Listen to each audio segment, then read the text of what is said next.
Hola, gracias por estar tomando esta capacitación. Yo soy Fernanda. Yo soy Yutzil. Somos promotores de la salud joven en Project Hope México. El día de hoy les vamos a estar hablando sobre alimentación consciente, corporalidad diversa y actividad física. Vamos a hablar un poco sobre cómo referirnos a las personas en base a su identidad de género, un poco sobre los pronombres y unos conceptos que los pueden ayudar en el trato. Lo primero que tenemos que hacer es identificar conceptos importantes en el proceso de nuestra alimentación. Es urgente y necesario distinguir entre cada uno de estos momentos, pues así podemos darnos cuenta en qué puntos de este proceso tenemos capacidad de agencia y toma de decisión. El primer proceso es la nutrición. Este es un proceso involuntario, es decir, no tenemos control ni manejo sobre lo que hace nuestro cuerpo. La nutrición sucede una vez que ingerimos nuestros alimentos y entonces el cuerpo, el organismo, hace lo necesario para intentar absorber los nutrientes de los alimentos que acabamos de ingerir. En cambio, la alimentación, el proceso de alimentación es justo el proceso que hacemos de manera activa, ¿no? Que tiene que ver con los horarios en los que comemos, con la forma en la que comemos la comida, ¿no? Si yo me siento en una mesa o como mientras estoy parado o mientras estoy haciendo otra actividad, si como en la mañana, en la tarde, todo este proceso es lo que conocemos como alimentación. Y la parte de la dieta es lo que comemos, ¿no? O sea, qué alimentos decidimos o hay disponibles para que podamos comer. Y entonces la dieta la tenemos que distinguir de lo que luego escuchamos sobre dietas o estar a dieta, porque la dieta todo el mundo la tiene, ¿no? Todo el mundo tenemos una dieta y comemos ciertas cosas, hay unas que no nos gustan, hay unas que nos hacen bien, otras que no nos hacen bien, unas que nos caen pesadas, y esto también lo elegimos, digamos, o tenemos capacidad de elegirlo de una manera activa.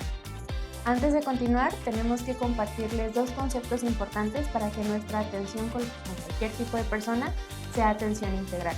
Estos conceptos son gordofobia y pesocentrismo. Cuando tenemos estas dos perspectivas, estamos obstaculizando nuestro trato y nuestra atención para la promoción del bienestar. La gordofobia consiste en el rechazo que se siente hacia los cuerpos gordos.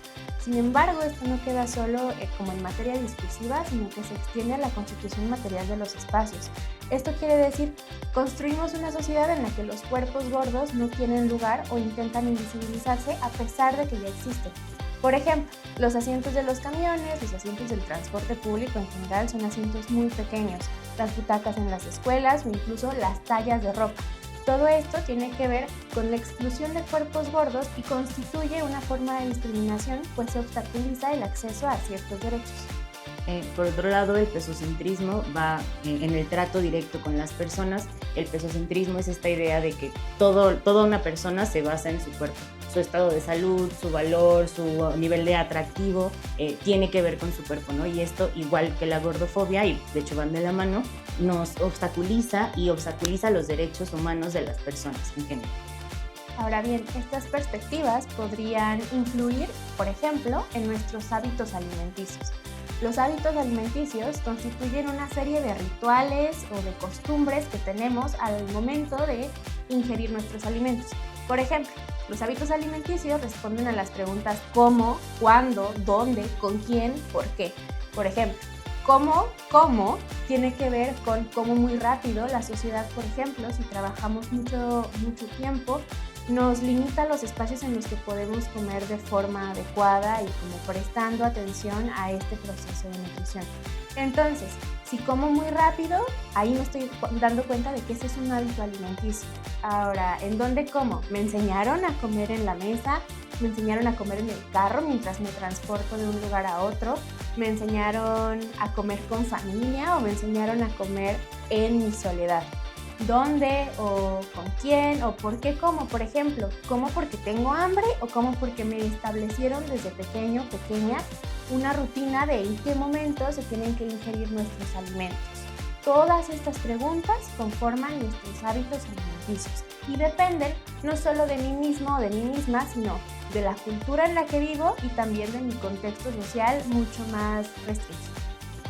Y dentro de esta parte de lo que mencionábamos de la gordofobia y el pesocentrismo, luego aparecen estas llamadas dietas, que realmente son dietas restrictivas o que suelen ser dietas restrictivas y que justo afectan nuestros hábitos alimenticios, ¿no? Estas dietas restrictivas son aquellas que no nos permiten comer ciertos alimentos, que establecen horarios fijos que no se pueden romper para comer, que por ejemplo nos prohíben ciertas cosas, ¿no? Y que muchas veces justo estas cosas que prohíben son las cosas que nos produce placer comer, ¿no? Nos prohíben las cosas dulces, nos prohíben las cosas fritas, las cosas con grasa, y a veces establecen, por ejemplo, los llamados días de descanso, ¿no? Que son estos días en los que sí podemos comer todo lo que queramos y sí podemos disfrutar el proceso de comida, y entonces vemos a la dieta no como una forma de alimentación placentera, sino pues justo de forma restrictiva, ¿no? Y normalmente buscamos hacer este tipo de dietas para bajar de peso, o para tener un peso específico, o para ser más atractivos o atractivas, y entonces restringen no solo mis hábitos alimenticios, no solo mi dieta, sino también restringen mi manera de comunicarme y de formarme y de sociabilizar, ¿no? Porque el hecho, por ejemplo, de que yo esté una dieta me impide luego comer con mis personas que quiero, ¿no? Porque no hay algo que pueda obedecer a mi dieta que está restrictiva. O tengo que comer ahorita en este momento porque mi dieta dice que tengo que comer, y entonces tengo que interrumpir otra actividad que igual y me produce placer, y entonces todo lo muevo o todo se mueve a raíz de esta dieta restrictiva. En contraposición a las dietas restrictivas encontramos el modelo de alimentación equilibrada. Este es un modelo que consiste en intentar integrar la mayor cantidad de grupos nutrimentales posibles en nuestras comidas. Esto, sin embargo, no tiene que ver con que, por ejemplo, si nos gusta comer frituras de vez en cuando, nos prohibamos ese hábito o nos restringamos el acceso. Más bien, en todo caso, tiene que ver con intentar compensar este grupo alimenticio que igual no nos va a aportar muchos nutrientes. Si, por ejemplo, me gusta comer frituras, eso no significa que deba de prohibirlas, sino, por ejemplo, intentar integrar otro grupo nutrimental a esta comida antes o después. Si ya sé que puede ser que me duela la panza o que me cueste ir al baño, quizá puedo integrar un alimento alto en fibra para como compensar los nutrientes que va a obtener mi organismo y no obstaculizar sus funciones. Sin embargo, las dietas restrictivas lo que hacen es prohibirnos completamente las cosas, y entonces podemos caer en hábitos compensatorios o conductas de riesgo que vamos a ver más adelante. Intentar integrar una alimentación equilibrada lo que hace es permitirnos abrazar nuestros hábitos e integrar otras cosas que estén en beneficio de nuestro organismo. De la mano con la alimentación equilibrada hay un concepto que nos gusta retomar desde Project Hope, que es la alimentación consciente. Como lo dice, ¿no? Justo ser conscientes de todo el proceso de alimentación que llevamos. Y esto quiere decir estar conscientes de las preguntas que mencionábamos antes, ¿no? ¿Cómo como? ¿Dónde como? ¿Por qué como? ¿En qué momentos? ¿De qué forma? ¿Me gusta comer? ¿Detecto el hambre? Por ejemplo, si sé o no sé cuándo tengo hambre o cuándo me lleno, o me doy cuenta de que tengo hambre ya hasta que me duele la cabeza o me mareo. O hay algunas otras cosas que mi cuerpo haga que me puedan dar como la señal de que es momento de comer, e incluso hacerle caso luego a los antojos, ¿no? Porque muchas veces los antojos nos hablan de una necesidad nutrimental de nuestro cuerpo. Si, por ejemplo, en algún momento se nos antoja algo con grasa o se nos antoja como una fritura, quizá nuestro cuerpo nos esté pidiendo carbohidratos y nuestro cuerpo nos esté pidiendo grasas que al final necesitamos para vivir y para funcionar.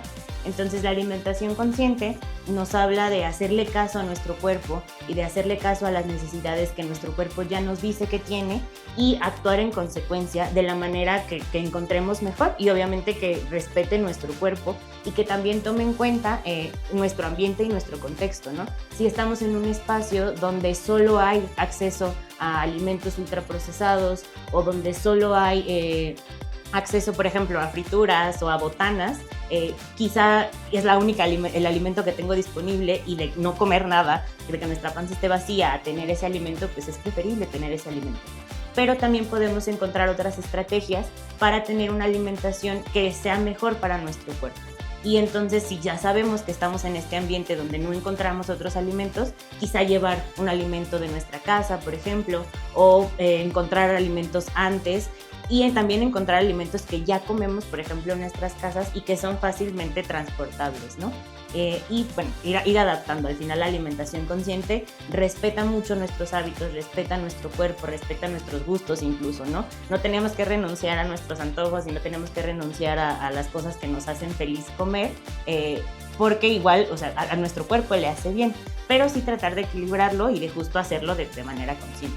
Ahora bien, la alimentación consciente no tiene el propósito de alimentarnos de mejor forma para evitar la gordura o para evitar evitar como estos subidones de peso. Tiene como propósito estar en contacto con nuestro cuerpo y hablar de la salud y de la promoción del bienestar, no desde el miedo a un tipo de cuerpo, sino desde el cuidado de nuestra propia salud. Al momento de identificar nuestras formas de comer o tratar con personas, podemos confundir ciertas conductas alimentarias de riesgo con hábitos de alimentación saludable. Estas conductas alimentarias de riesgo tienen que ver con contar nuestras calorías, todo lo que consumimos, estarlo contando. Puede ser restringirnos comida, puede ser darnos atracones de comida. Todas estas conductas lo que intentan es compensar. Y esto tiene que ver con las dietas restrictivas, porque por ejemplo nos enseñan que la comida es un castigo o un premio. Y estas son formas problemáticas de relacionarnos con la comida. Cualquier conducta alimenticia de riesgo podría estarnos dando señales de un trastorno de la conducta alimenticia. Y cuando hablamos de trastornos de la conducta alimenticia, es muy común que solo pensemos, por ejemplo, en anorexia y bulimia, y que aparte tengamos como una idea de cómo se ven las personas con anorexia o con bulimia. Y entonces nos da una atención o un trato con las personas muy centralizado en esta idea y esta concepción que tenemos sobre estos dos únicos trastornos, y aparte cómo se deben ver las personas. Y luego se nos pasan muchas cosas, ¿no? Por ejemplo, una persona que llega con nosotros a un trato, que podemos tener contacto en un tamizaje, y nos dice: yo voy al gimnasio 10 horas al día y solo como pollo y solo como tal cosa, quizá nos está dando señales de un trastorno de la conducta alimenticia, ¿no? Recordemos que existen más trastornos y que no todos se ven como una persona sumamente delgada, ¿no? También se ve como una persona que no deja de hacer ejercicio, también se ve como una persona que guarda la comida, o que incluso cuando todavía tiene hambre, ya no come, ¿no? Como no le hace caso a que todavía tiene hambre y deja de comer, o personas que se restringen ciertos alimentos específicos,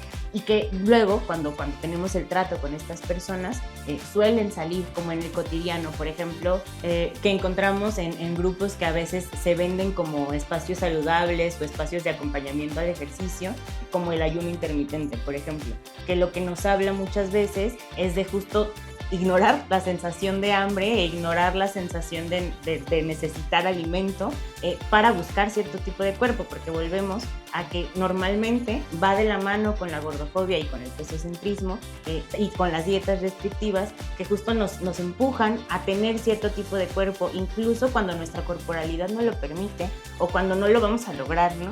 Entonces van saliendo más y más hábitos que nos van restringiendo todavía más nuestra relación con nuestro cuerpo y nuestra relación con la comida. Es importante que si tú detectas en ti mismo o en alguna otra persona alguno de estos hábitos o conductas compensatorias, te dirijas con los servicios de salud mental públicos o privados si están en tus posibilidades, pero nunca hay que pasar por alto estas señales. Y como personas que tratamos con otras personas, o por ejemplo ustedes que van a estar en estos procesos de tamizaje, es importante también reconocer nuestros propios límites, saber en qué momentos sí podemos interceder y en qué momentos es necesario derivar a un especialista, ¿no? Quizá podamos dar algún consejo, pero a veces, y sobre todo cuando no tenemos la información suficiente, y que es completamente normal, es importante saber que hay personas que sí se especializan y que hay personas de confianza con quienes podemos derivar a las personas con las que estamos tratando.